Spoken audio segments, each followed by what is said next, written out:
Thank you very much, Apostle Otabil. Question number 1, and it's on creating jobs. Sir, how would you suggest for Nigerian government to ensure companies stop employing expatriates for jobs that Nigerians can do? Yes, part of the Buy Niger project has to do with patronage of not only products but services to create jobs.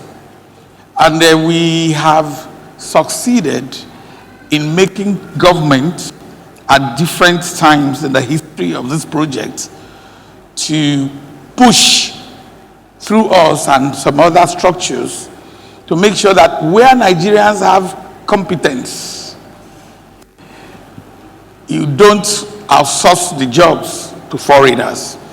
Like the local content in the oil and gas industry, the government set up a board. We launched it.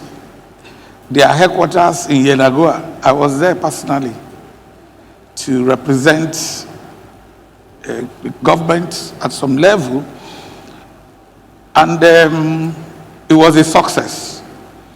Today, local content jobs that foreigners take by default in the past have been replaced with local skilled people. But the problem we have is that there is no upscaling of skills. There was a time we suggested that there should be massive production of welders, underwater welders. There are countries that export welders for the oil and gas industry, pipeline welders, underwater welders, and those countries earn massive foreign exchange from exporting welders. So if you want to do local content in the oil and gas industry, the bulk of the jobs that are there are in welding, among others. Welding is a high-paying job, forex earning globally. Drilling. We even went to the extent of taking the initiative and bringing in a particular skills upgrading company that is ready to come to Nigeria, Petro Skills. And part of my package for the Niger Delta, a problem as far back as 2006, 2007, was for massive training of some of these restive youths in skills in the oil and gas industry. So it is what you have within your area that you draw your strength from.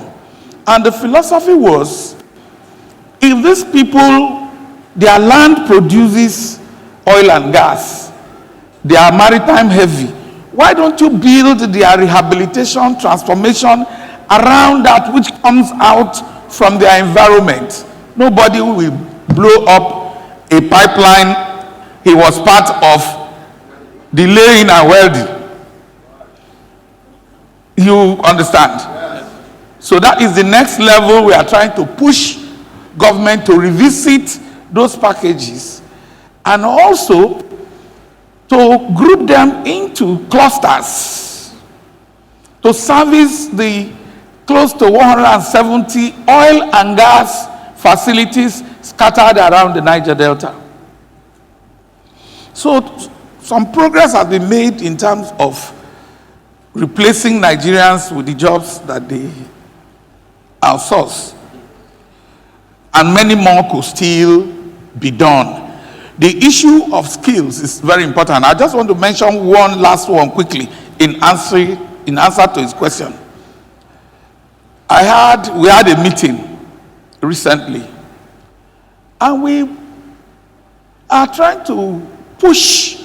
When I say push, it takes a lot of push to make things to be established, even when some of the government officials and politicians are very willing. You need to hop and jump and bypass, and it's a lot of struggle. But God has equipped us to be able to overcome. We're overcomers. We suggested, and some people think it's crazy. Why can't we train 1 million tailors in this country?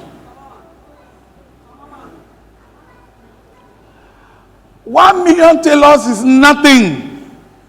With the number of clothes you people import from China and across the globe, people will come and set up garment industries here, but there are no tailors.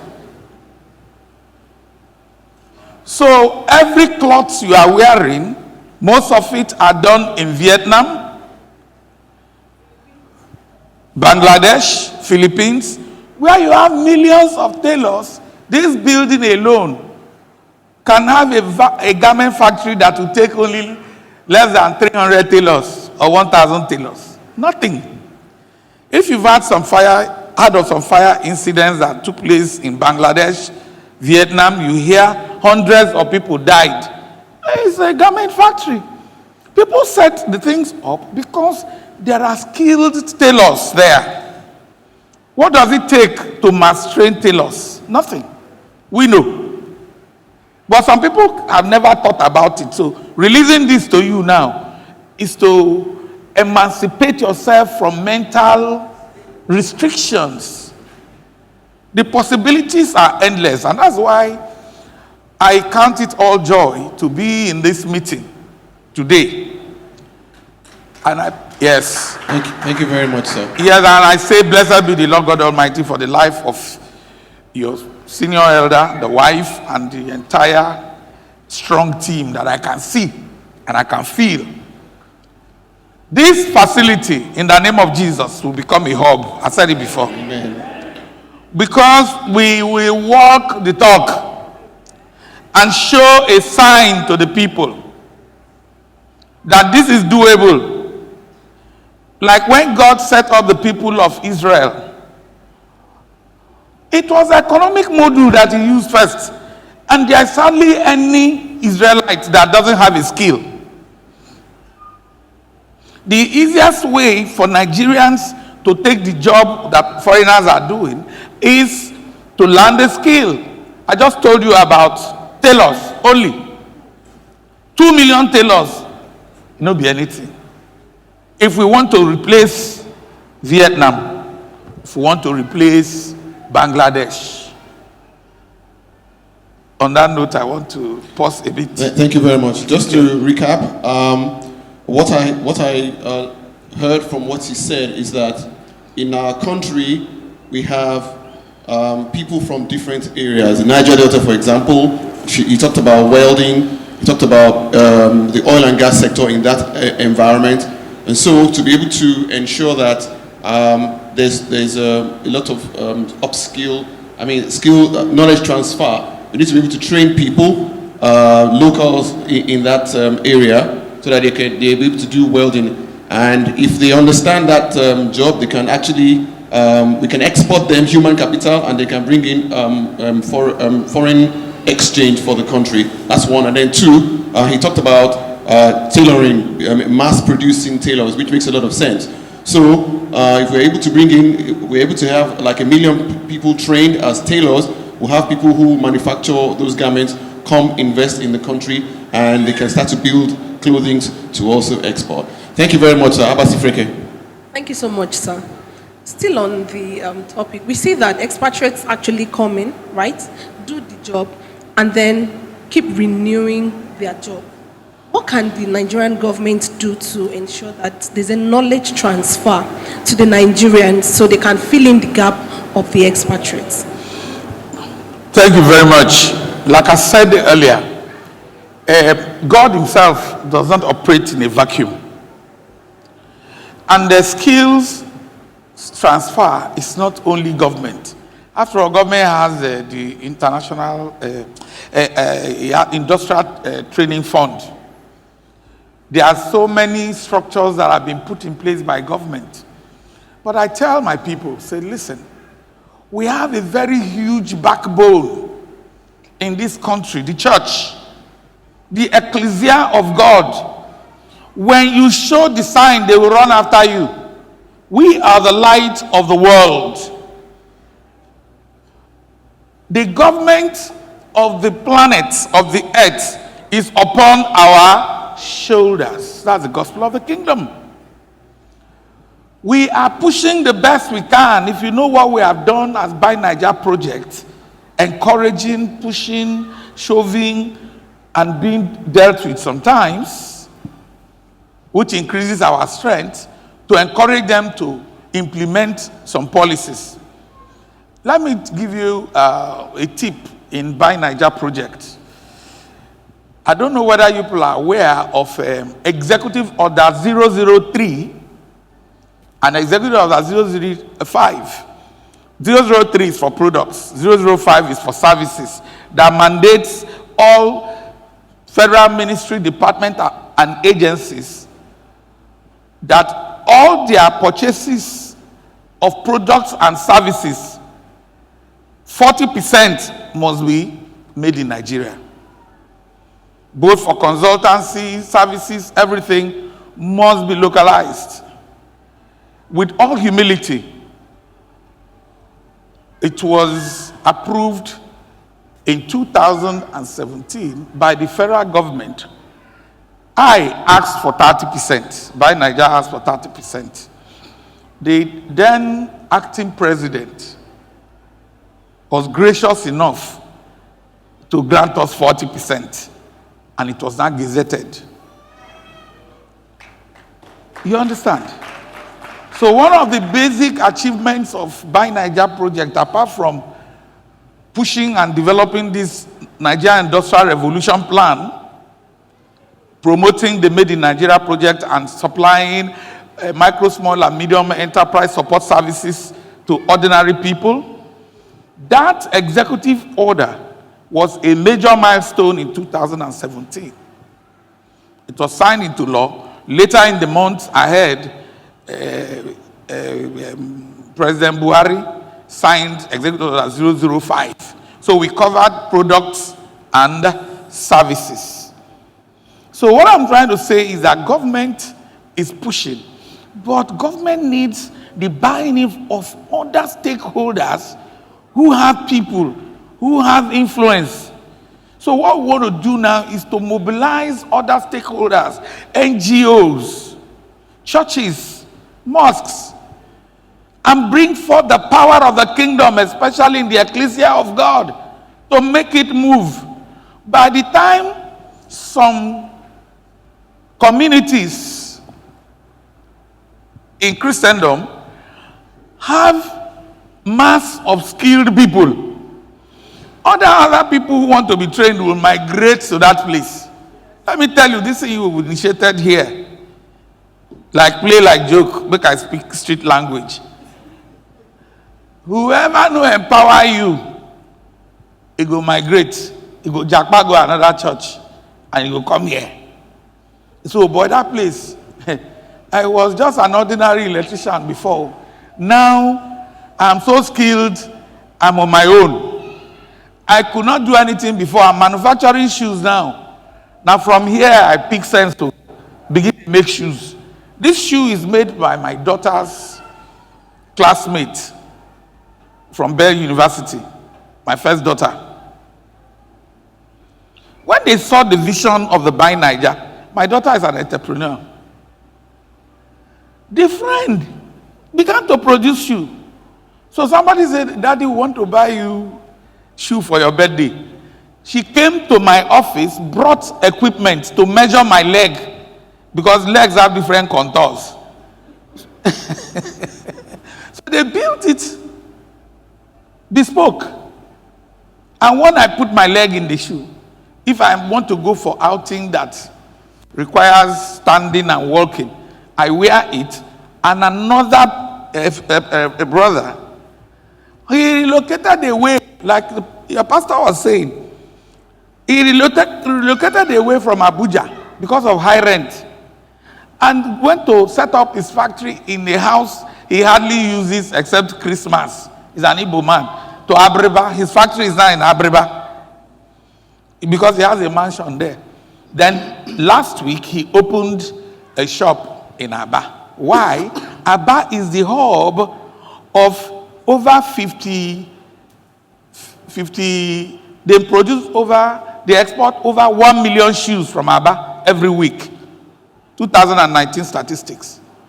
To Equatorial Guinea, Gabon, Cameroon, and all the rest. The opportunities are endless.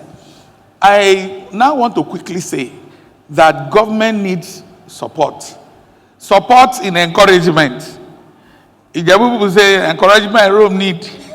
They need encouragement. Because they have to balance their own looking for money for their own production capital when they retire. That's why they are thieving money.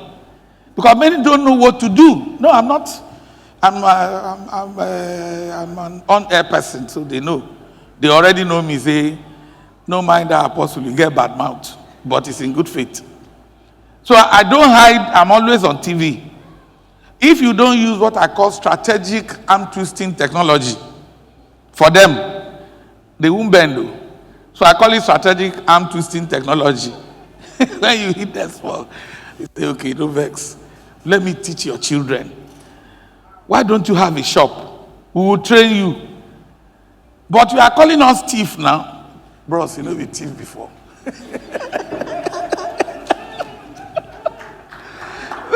This man has bad mouth. I say, but I'm speaking with love to you. If you know what make I call you thief again, stop thieving. Let's do business. Let's do buy Niger. I will teach you how to fish so that you don't go and thief somebody else's fish when you go ocean, go catch. You can't go thief them. It's no good. So that is the way we need to encourage our people. Your pastor was telling me a story of somebody who stole plenty money and tried to hide it or to launder it through the church. And the pastor returned the money. Yesterday. They told him the story yesterday. So if we can encourage such things, carry them along, we can actually encourage them when they know they have a future in what we are suggesting here now. They will implement those policies. Many of them are lying down there, gathering dust. If you know how long Buy Niger gathered dust before we signed MOUs, it took the night we signed Buy Niger MOU. We signed it around 9 o'clock in the night. I had to carry some people with begging and, if possible, go and carry drums to encourage them to reach a compromise until they signed the agreement in the night. What was the issue? People had to have their interests protected. So the takeaway or the conclusion is that let us mobilize ourselves. First to the Jews, then to the Gentiles. Thank you very much, sir. So I've got question number 3 here, but I think that you have answered that. I'm just going to read it and then ask you question number 4. So question number 3 says, are there ways, for example, vocational trainings in which Nigerians can be upskilled to be able to compete globally? I think that you already answered that. So we're moving to question number 4. And it says, on packaging for export. So for us here, as a church, we have a lot of people who are white-collar people, who are blue-collar people. We have SMEs here. So they will benefit a lot from your answer to this question. So on packaging for exports, the Nigerian Industrial Revolution Plan, NIRP 2014, page 75, showed that Nigeria's top export destination for non-oil exports are the Netherlands, Italy, Spain, the United States, Germany, Japan, Ghana, India, Vietnam, and France. What exactly are the products that they are interested in buying? The products, the jackpot, the plenty. We are talking, this is a youth empowerment program. So we speak youth language. There's where is, okay. I want you to go to page 10. Page 10. Let me just, so that they can see it's here now. No, I want, is there? Okay. Yeah. So you see the categories is broad-based. Some of them, smuggling is in them, but they are the ones that remain basic. You see, food, starting with beer. Nigeria's beer is the best in the world. Many people are not aware. Don't be religious about it. It's a product. What's wrong with you? See, last MBL, Nigerian breweries statistics on beer. They calculated the sales on beer ran into 300 and something billion. Talogu.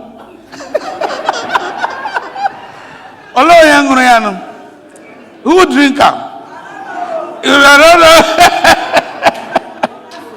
So do you understand? It's a multi-billion-dollar business. So that's why we were part of the crafting of it. Beer is a big industry. Let me give you an example. A friend he's a Christian. He went to Norway. So his host, he said, enter motor, make we move. They drove for 4 hours to go and collect their own share of Nigerian stout. It's the best in Europe. Don't laugh. Londoner, na lie? Do you understand? We have the best cable. I will get to cable. It's so popular that Nigeria produces the best cable that the Chinese, the Chinko people, they cut them. The DG of Sun, a very good brother, busted them.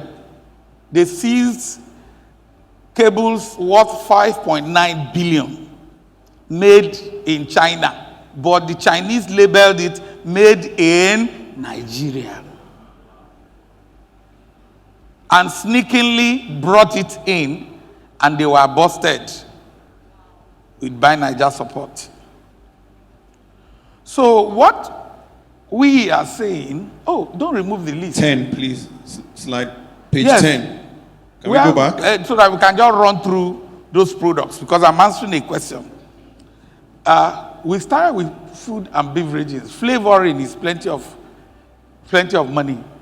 Soft drinks and carbonated waters. You can see an explosion of locally made drinks, not from breweries, not from MBL, not from MBC, no.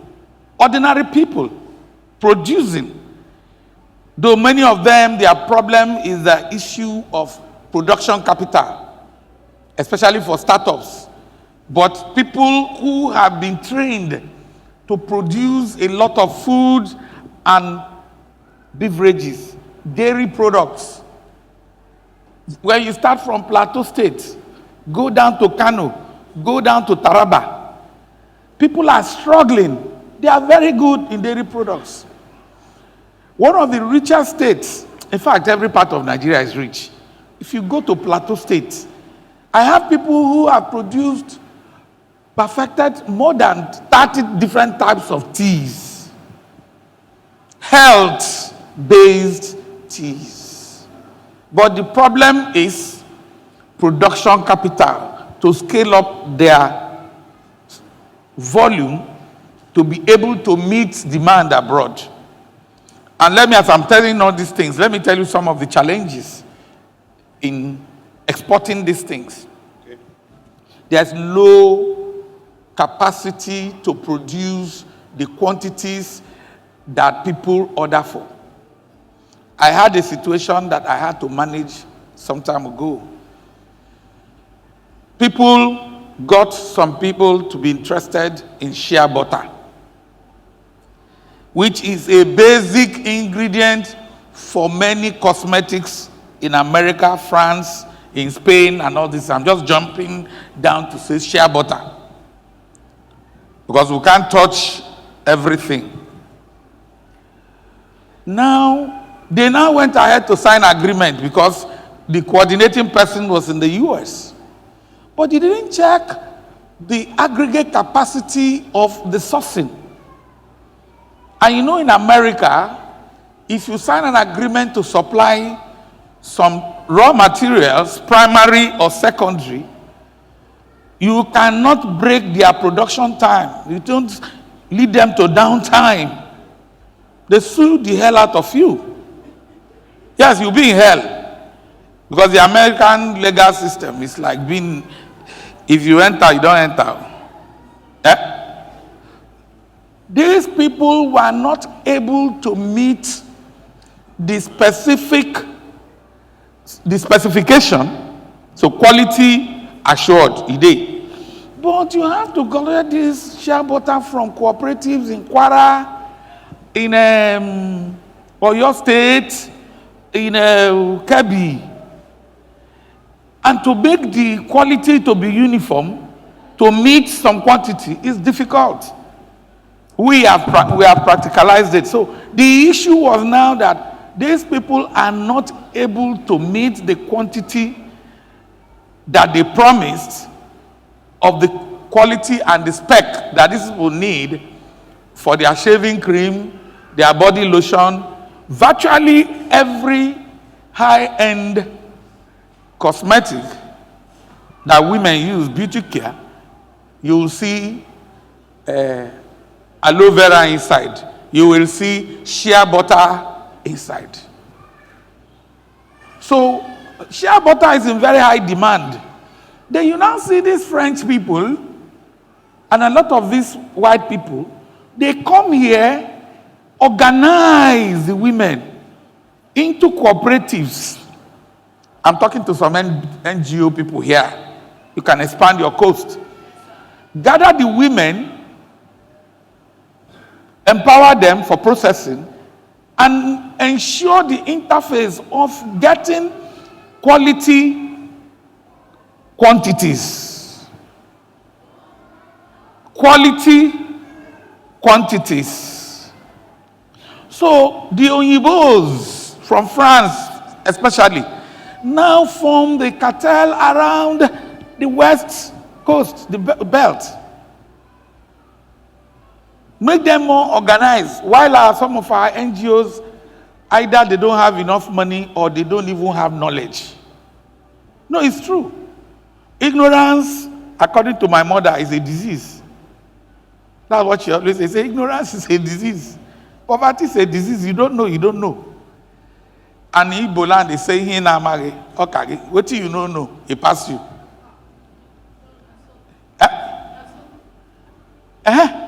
Got to Obama. Ujuelo.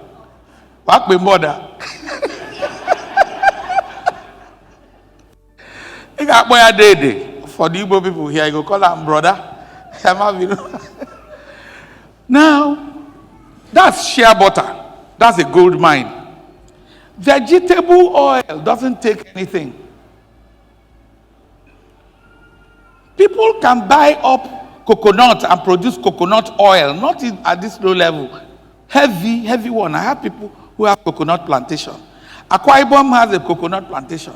Every Akwa Ibom person here, look inwards, go home. Because they can't process. Oh, to me, sir. I'm talking to you. Not in the freke. Abati freke, good. You are my neighbor, don't worry, I'm from Akwete. I'm an associate Akwa Ibom man. For those of you who are from Akwa Ibom, talking about Akwa Ibom, vegetable oil, which includes the best quality vegetable, is palm oil. Palm oil is big business. And all the big boys in this church, go and run a palm plantation or be off-taking from those who have palm plantation. And package palm oil is big business. We're importing palm oil here. Now, as I've touched that part, I don't want to talk about products on empty space. The mentor elders, the people who have finances, have to work in an integrated manner with a template, which, of course, your pastor will share with you. The youths who now identify what they want to do, they will need finance. They can't be running around all over the place. The financial architecture of the country is not start-up friendly. Startup is the biggest problem, because that's what we have termed from my own papers, startup failure syndrome. That most startups fail within the first 1 year, 2 years. So banks will tell you we don't fund startups. There's one they told me that my company, we've been operating for years. He said I'm a startup. I don't know what I told you, Waka. It was very annoying. We rented a place, we leased a place to launch the first ever Buy Niger Experience Center to sell exclusively made in Nigeria products. Then we now farm out the brand by franchise system. You only need your guys to have your shop. We brand the place. We source the products for you. Everything. We have spent millions to secure the place. We have built a brand over a period of 20 years. And here you are, chopping cheap money that they dump in your bank. Give us working capital. He said, Oga, we did a credit Menini, and we can't fund startup. I don't know when the street in me came out and said, why would me startup?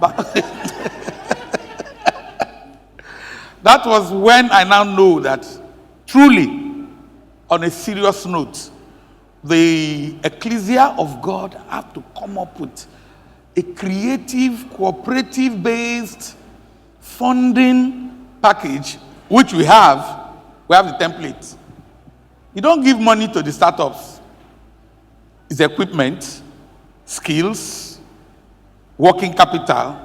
Under project management will help you.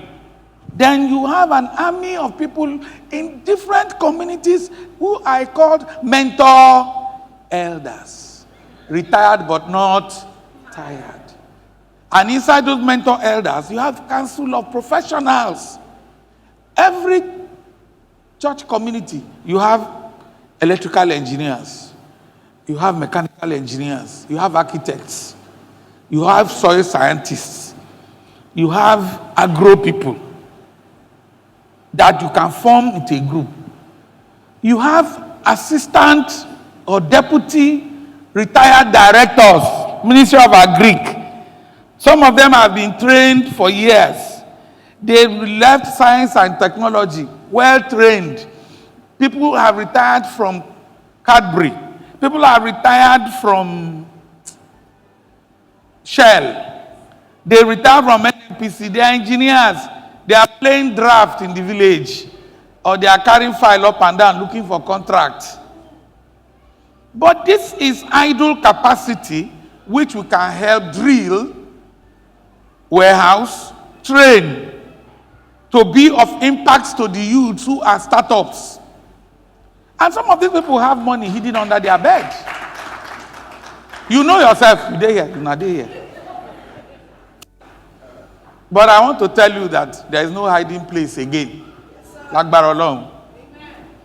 It will benefit you. It will benefit your retirement. It will benefit the youths. So no one person will come and say, you are a startup, go away. You now be carrying proposal up and down. Say, when we did all this workshop in the church, even on a Sunday, we didn't know that we will not get money to start up. Because the biggest monster for businesses, now the startup rejection by financial institutions. Are we? Thank you very much, there? sir. Okay, go ahead. Thank you very much. Thank you so much, sir. So it doesn't seem like it's just the two of us asking the questions. Let's take a question from the church, so it becomes a bit interactive. If you have any question, especially the mentor elders. Go ahead. I'm just joking. okay, Wale. Good morning. Good morning, sir. And thank you for your contribution so far. It's been phenomenal.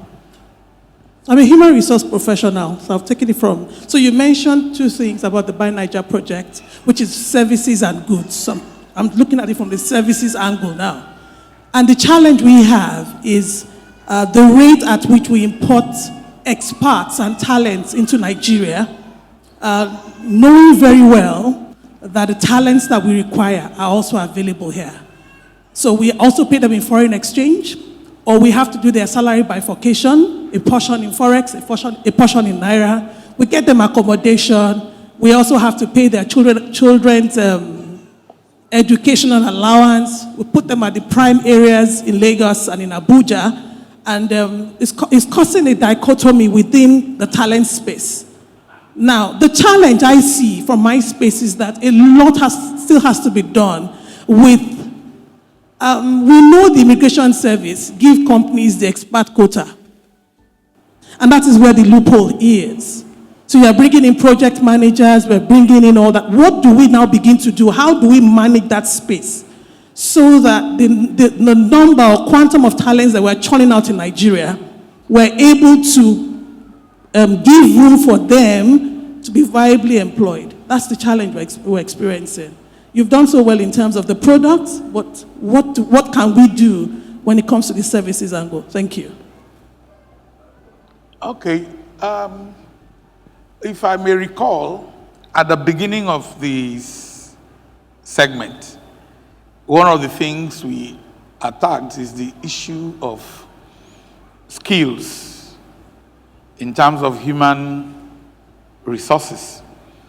And I think we mentioned that in as much as we will cajole, push, and play music for government people to change some policies, there has to be a deliberate policy also for mass reorientation or reskilling or retooling many of our people.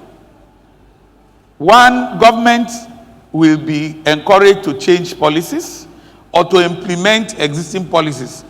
I can remember we talked about the local content. We talked about executive order 003 and 005. So I cannot reinvent the wheel. We'll only make the wheel to turn because it is there. We will increase our push advocacy that I said even through our ecclesias, our Christian organizations and religious organizations, whatever. Other stakeholders have to make government to do some things, because if you keep quiet, what do Yoruba people say? Tenibadake, abadake. So let us increase our advocacy. Don't say it's none of my business.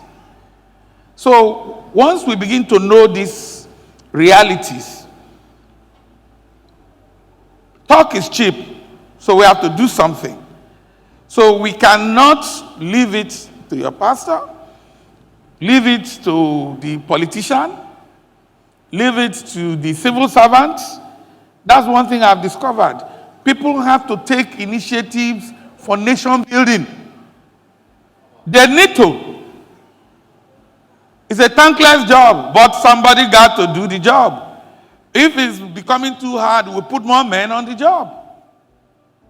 That is the way to go about it. Many activists you see, they do thankless jobs. Women working against domestic violence and all. It's not a funny job. So in the case of expatriate quota and all those things. Me, I believe it's the least of the things we want to do. Let us, in any small way, begin to hone in our skills to that which can displace the white man. Yes, both externally and internally. When we talked about if you train 1 million tailors, you have removed, or you have removed 1 million jobs from Bangladesh. They will now, what they will do, they will train more tailors. Do you know the number of tailors in India?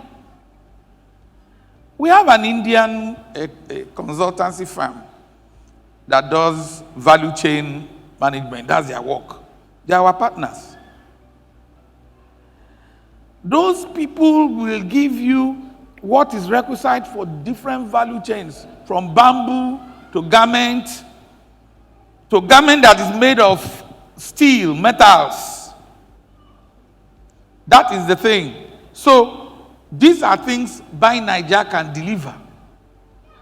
But we cannot deliver alone. And I don't want to put unnecessary pressure on government structures without mobilizing my own constituency. I said it before. First to the Jews, then to the Gentiles. Or else I'll be a hypocrite. Somebody told me one thing. He said, Buy Naija, I'll get money for you internationally to build your industrial and commercial clusters. But let your people, let them build even 1 or 2 or small ones that I can bring them to. He said, I'll bring money for you from England. The person I'm talking about is in charge of poverty alleviation, my former minister. He said, let this your people show sign. Yes. Because he has an understanding, he knows where I'm coming from. He is the one that signed our MOU. He said, let your people show sign. You know why he said so? He saw me with all the big boys in Christendom. Video. He said, why can't this your people? Yes. Let me say it openly. Somebody used it to preach, say, I own for ecumenical center. And the thing was thrown out. Take us to arrange this thing to bless our people. Let's build sample. Aganga said, if your people can do something, I will go to the international community and get plenty NGO money. So I'm very happy concerning this meeting. This is church without walls. Beautiful. So we are breaking all the walls, all the barriers. That's the spirit. Not only your pastor will be making noise, no, all of you, yes, let's gang up against poverty and against Jakpa. We gang up. I follow. Thank you very much, sir. Let's take the next question. Thank you very much, sir. Yes. Very, very instructive. I wanted to ask about the mineral resources we have in Nigeria. I know that a whole lot of things are on the exclusive list of the federal government. And so people on the fringes do not have access to those things. How do you think we can begin to play at that level where we're not paying lip service to an alternative to oil production and looking at other things that can benefit us? And how can we take advantage of that? Thank you very much, my brother. We have done a lot of studies and work on Nigeria beyond oil. First, we are more of a gas nation than an oil nation. So we are moving forcefully into the era of gas. On several of my TV discourse, I told a lot of people that let's start first converting our vehicles to CNG, compressed natural gas, and LPG. It's integrally cheaper. Nigeria has over 44 solid minerals and gemstones. But right now, the structure of mining in the country is, I want to be careful with my words, but I think it's bandit-based. It's bandit-based.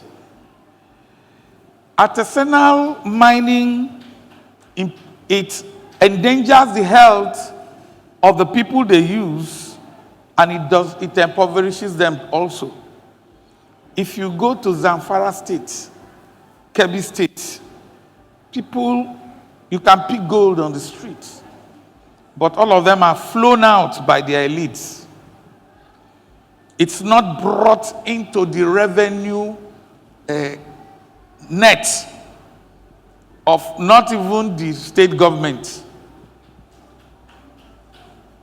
So they just come and cut it away. My attention was first drawn to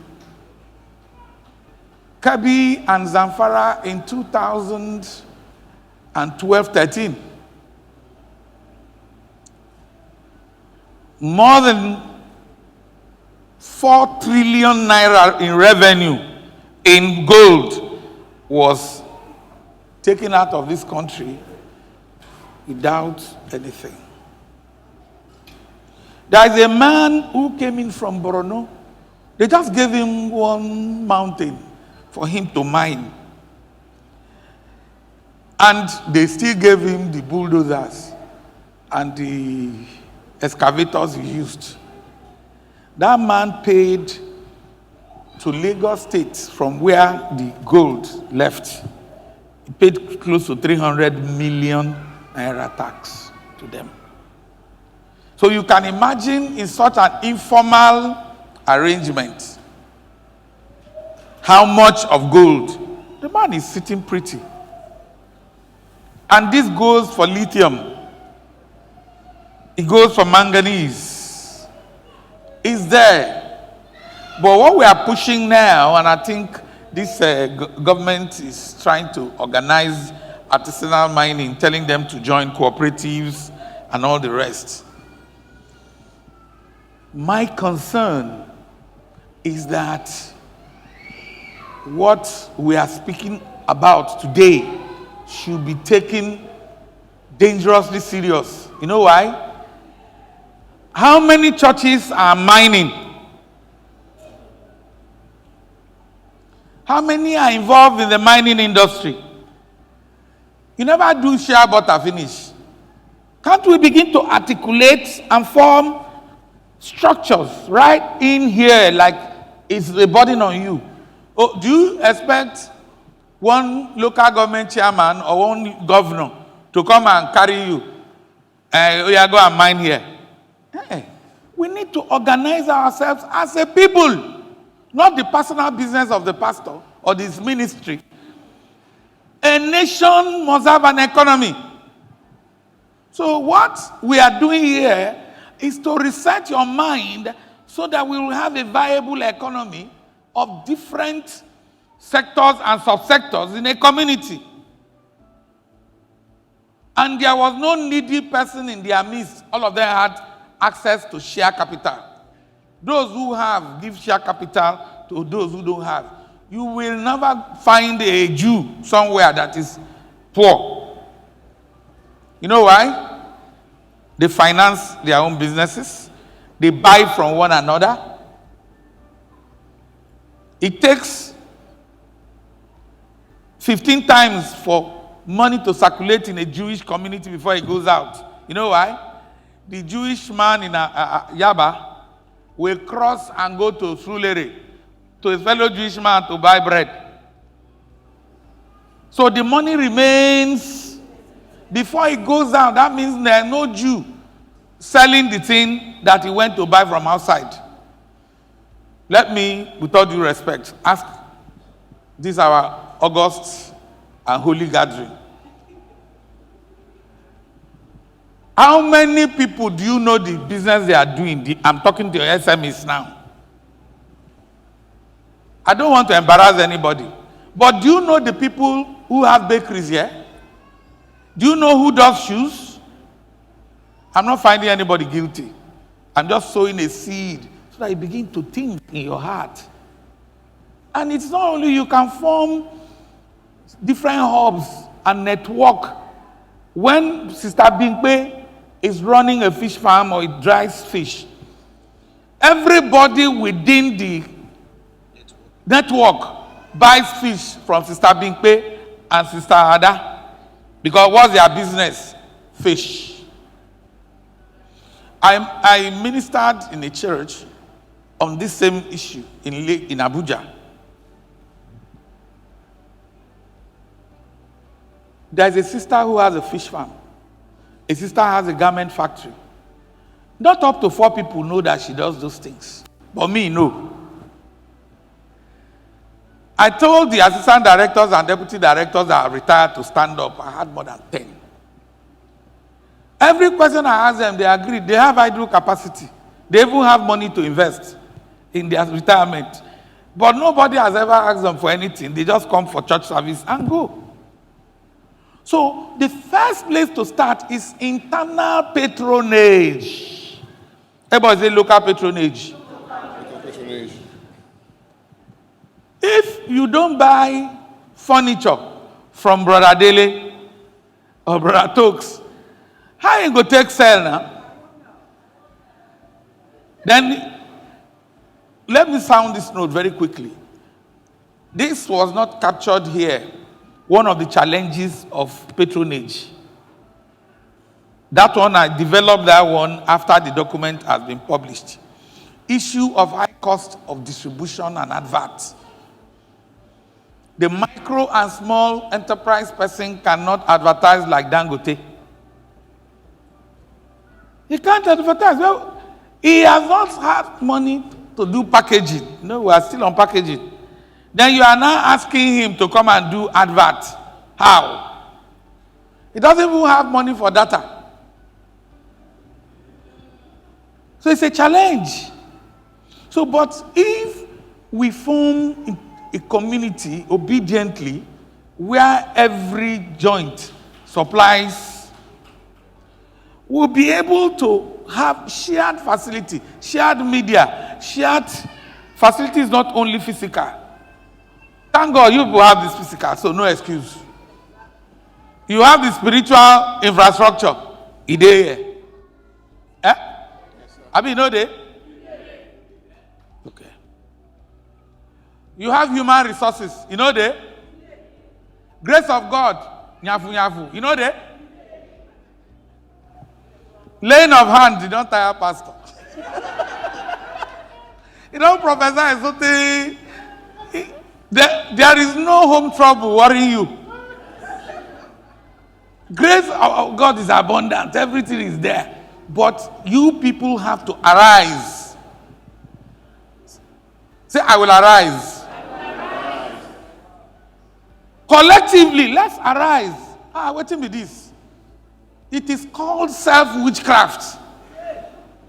If a son says, in mama food, no good, we have to come together. It is in that coming together as a community, then look into these things, whether they be true. Then we start implementing. There are people and structures in the body and in the nations to assist.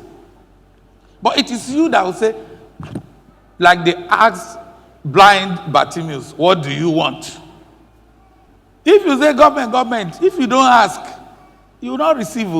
Even Jesus asked, what do you want? And God told Moses, what do you have in your hand? Why didn't God just part the Red Sea? So I believe, do I speak like a secondary school person doing debate? Thank you very much. Go ahead. Thank you very much. You want to take Yes. next question, number 6? Okay, so I would like to ask a personal question. Okay. Yeah, thank you. Sorry.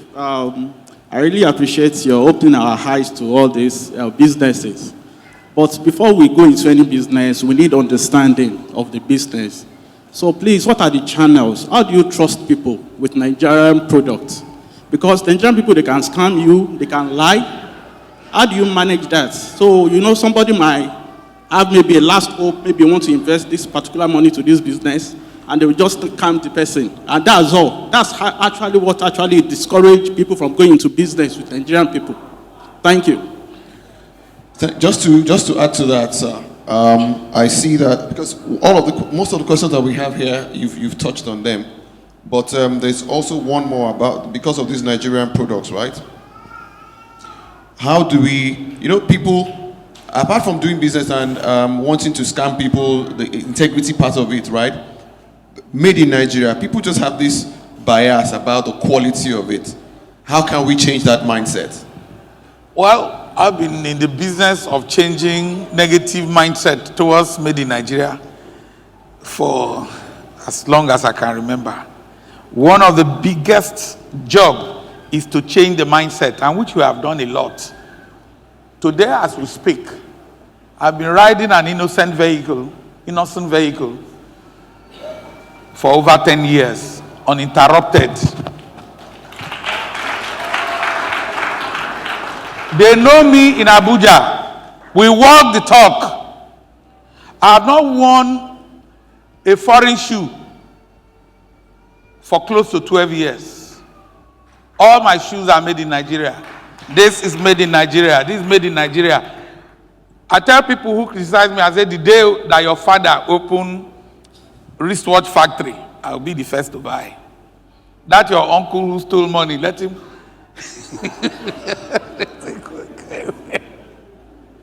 Because they rather want to diminish the credibility of the project. What I'm saying now is this. We have the best cable in Nigeria. We have the best rice. We have the best seasoning. We have the best Iru in the world. Iru Ekiti. Okpe from Benue. Abakaliki rice is good. Ofada rice is even beautiful. Amala is trending across the globe. Amala Gbegiri and Ewedu. Afang is trending. White soup is trending. Fisherman soup is trending. So we are talking about foods. Body care and cosmetics, Nigerian made, are the best. So people, I had an altercation with a particular minister. She asked this question. She just resumed. I said, Madam, because you like to wear made in Turkey and made in Dubai, don't diminish us. You can buy all these things that are made in Nigeria. So I gave her a lot of fabrics. She repented. It is an elitist mentality to justify obnoxious consumption pattern. Innocent is there. Last year, these people abandoned Innocent and went to spend 39 billion to buy vehicles of 40, 50 billion. This year, they are doing the same thing. Innocent is there. I can testify. Everybody knows. And I decide to ride that particular bus. Today, most of the buses in Anambra, and many people are buying Innocent buses. We will go on a courtesy visit very soon, and I believe I will come out with, we would have to get the G80. That's the high end. G80, that is befitting of somebody of my age, status, labor. If you no clap for me, I go clap for myself.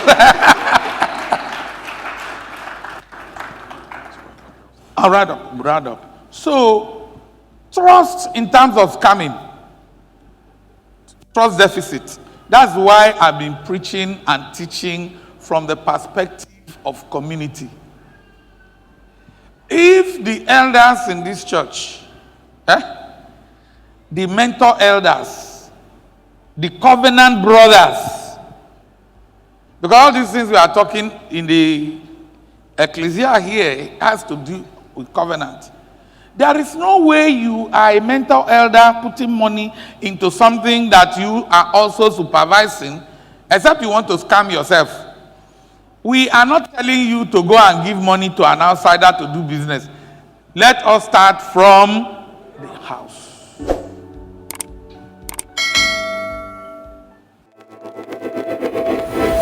Capstone, stretch me